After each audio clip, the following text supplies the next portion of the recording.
What is up, you guys? Welcome back to Skate Plug TV. In this video, we're gonna go over the things that skaters hate the most. But before we jump into the video, don't forget to leave a like and subscribe.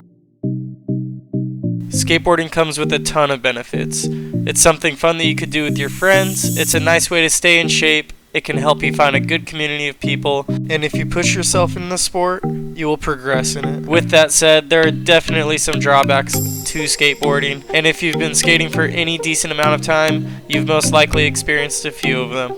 The first one is going to be something that every local has to deal with maybe even non-locals, is people invading skate parks. Now, I get that most skate parks are public facilities, but I don't feel like that makes it okay for people to use it as a place for their yoga classes, or even just to hang out in the parking lot and do random things that just bring trouble to the skate park. Skate parks are called skate parks for a reason, and since skateboarding isn't technically legal on any part of the cities or streets, there's really only one place skaters could go.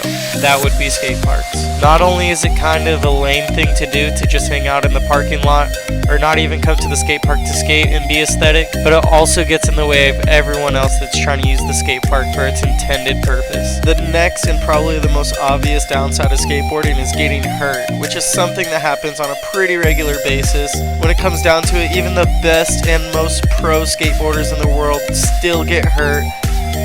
Falling is definitely a big part of skateboarding, and you can't really avoid it regardless of how good you are. Now, of course, if you've seen some of my past videos, you'll be able to see that there are ways to be able to fall properly so you get hurt a little bit less, but either way, it's still something that you're going to have to deal with. Now, not necessarily every fall is going to be a bone-breaking fall, but sometimes you could still get a little bit hurt or maybe a few bumps or scars. But either way, most of the time you're still going to be able to skate after. But when you do get hurt so bad to the point to where you can't skate, that can get very frustrating. All a skater really cares about is skating, and anything that prevents that can be a hassle and something that's annoying to deal with. This might be an argument you go over with yourself. If skateboarding is what got me hurt, then why do I still like doing it? But then again, I feel like falling and getting back up makes you a lot better of a person in the long run and in skateboarding. But it would definitely be nice to be able to progress without having to fall or maybe even break a bone.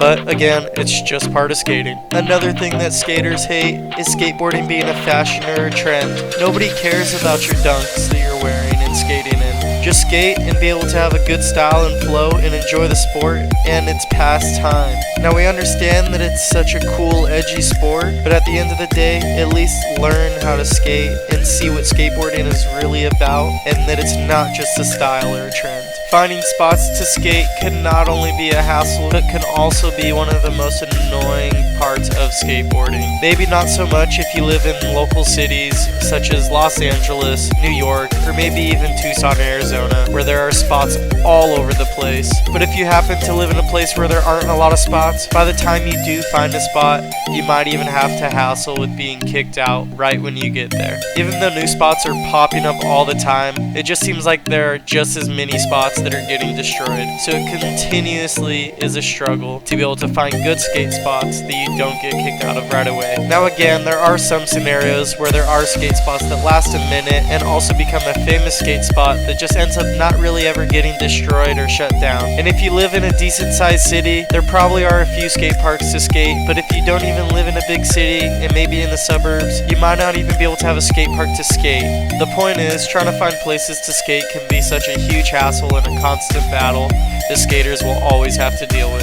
The next thing is how hard skateboarding is. Even though that we wish that we could just learn a trick a little bit easier, I think that we all know that would take the fun out of skateboarding. But this is a thing that a lot of people and skaters definitely hate most about skating. Sometimes you have to struggle for hours upon hours, maybe even weeks, months, or years just to learn a single trick. That can be pretty annoying. The next thing skaters hate a lot is going to be how expensive skateboarding can be. Things like trucks, wheels, and bearings should all last you for a while, but it can be easy to go through other things such as decks and shoes pretty quickly, and that could really add up over time. Decks are usually around $50, and shoes tend to cost around $70 to $80, so if you're constantly going through them, that can definitely get pretty expensive really fast. And the worst part is that the better you get and the more you skate, you're going to tend to go through gear even faster. So basically you end up spending a lot more money as you improve. How does that make sense? Ideally, if you're going through boards and shoes a lot, hopefully you're good enough to be able to pick up a small sponsor along the way to be able to cover those costs, so then you don't always have to pay out of pocket for your skateboarding. Don't get me wrong, there are definitely more sports out there that are a lot more expensive, but relatively speaking, skateboarding isn't too bad. But at the same time, it would be nice if gear was just a little bit cheaper. Now, I'm sorry to break it to you for those of you skaters that do push Mongo, but that is something that a lot of skaters do hate. For those of you that don't know what Mongo pushing is, it is where your foot is on the back of the board instead of the front of the board as you push. And in doing so, you might look a little bit funny to a lot of the skaters at the skate park who maybe are a little bit more advanced. So if you don't want to act like a fool, then do not push Mongo.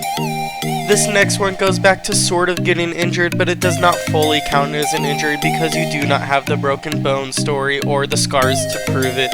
This is going to be one that all skaters get, especially from impact, is a bruised heel, or also referred to as a hot pocket. And these are very, very annoying because it leaves you walking on your toes everywhere that you go. And the only way to reduce the pain is going to be to ice or maybe even apply heat to the heel. But at the end of the day, this is going to be a really annoying injury that is going to constantly reoccur as you skate.